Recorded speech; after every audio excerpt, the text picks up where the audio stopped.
We're going to begin with Rams-Packers. Charean, you have someone from the Rams. Yeah, Mike, it would be easy to pick Aaron Donald, and I think he's instrumental for them in this game. He's got to play well despite that rib injury that he has. But I'm going to go with Cam Akers because Jared Goff needs help, as we talked about, and Cam Akers is the guy to help him. They've got to keep the ball out of Aaron Rodgers' hands. Cam Akers is the guy to do that.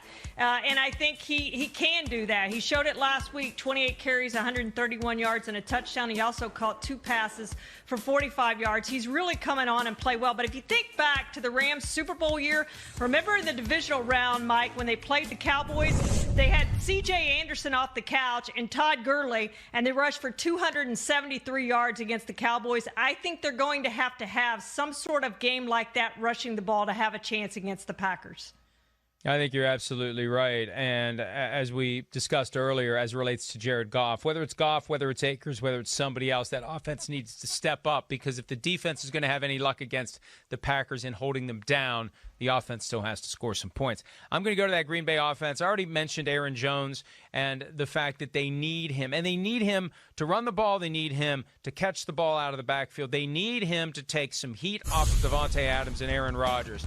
And they are going to potentially desperately need Aaron Jones if Jalen Ramsey is able to neutralize Davante Adams. So to me, he is such a key player in this game. And I think other than Aaron Rodgers, and I could have said Davante Adams, but I'm assuming Ramsey is just going to take him away. So you cross out Ramsey, you cross out Adams. What can Aaron Jones do, Charean? Yeah, I think it's Aaron Jones, and Robert Tonyan needs to have a good game too, Mike. But Aaron Jones did it last year in the postseason. He had 3 touchdowns in 2 games and didn't go over 100 yards, but was really effective running the ball. He needs to do that again for the Packers to have a chance. The Saturday night game on NBC, the Ravens and the Bills. Charean, from the Buffalo side of things, who's the most important non-quarterback?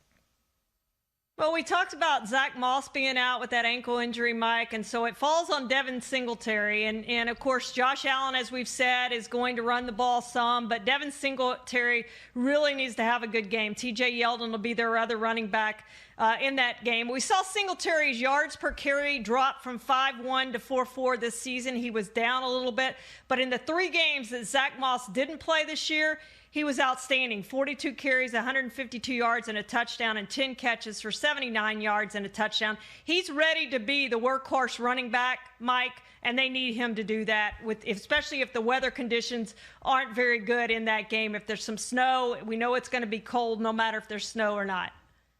Last time I checked the Dark Sky app, which is an excellent worldwide weather predictor, it looked like things were going to be fine from a precipitation standpoint. I mean, I'd kind of like some snow in the air, but I don't want it to affect the game.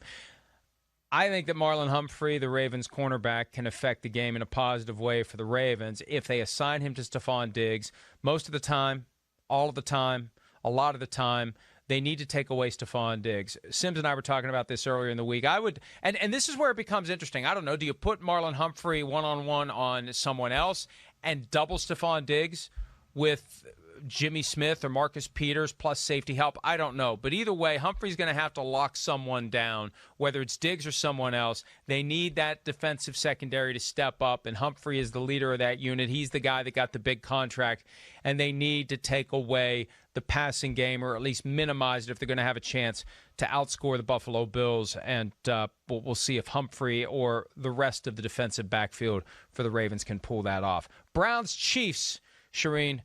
I don't need more than half a guess to know who you're picking from the Cleveland Browns.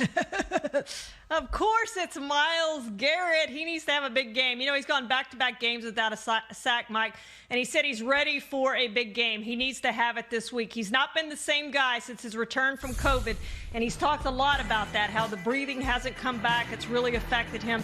In the 6 games since he's come back from COVID, only 2.5 sacks, 3 tackles for loss, 4 quarterback hits. He's got to do more than that against Patrick Mahomes. And we know how Mahomes just keeps floating back and back and back, making it hard to sack him. He was only sacked 22 times in the regular season. So it's a very difficult thing to do. But he needs to somehow affect Patrick Mahomes and that Chiefs passing game, or the Browns just have zero chance in this game. And I think they are. I think they're going to have a good defensive performance this week. I'm going with Travis Kelce from the Chiefs, the tight end. And you could have gone Tyreek Hill, but Travis Kelce, for a couple of reasons. Number one, he's that guy that's always open. He's that guy that Patrick Mahomes is always looking for. He's that guy that really fuels the meat and potatoes of the passing game. Tyreek Hill is the sizzle in the steak, and Travis Kelce is more like the gristle in the middle and the mashed potatoes and everything that goes along with keeping it moving in the right direction. And he grew up in Cleveland, which makes this one a little more special for him to take on the Browns. So I'll go Kelce. Last game of the weekend, Buccaneers-Saints. The quarterbacks are going to be critical. Who's the most important non-quarterback for the Buccaneers? Well, I was going to pick the other Aggie, Mike, right? It's Mike Evans, of course, and he needs to have a big game, and he hasn't had a big game because they lock him down with Marshawn Lattimore, and he has no touchdowns against Marshawn Lattimore since 2018. He has not played well against the Saints. 1 catch, 2 yards, and a touchdown in week 1, 4 catches, 64 yards, and no touchdowns in week 9. They have to have him be very involved in this game, Mike, like he was last week against Washington.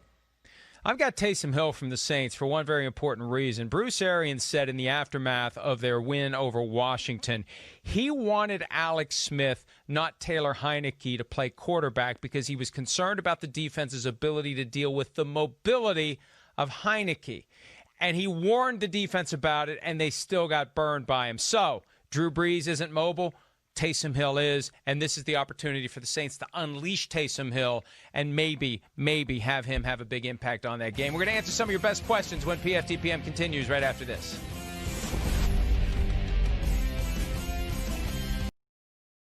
Hi, I'm Mike Tirico, and thanks for watching.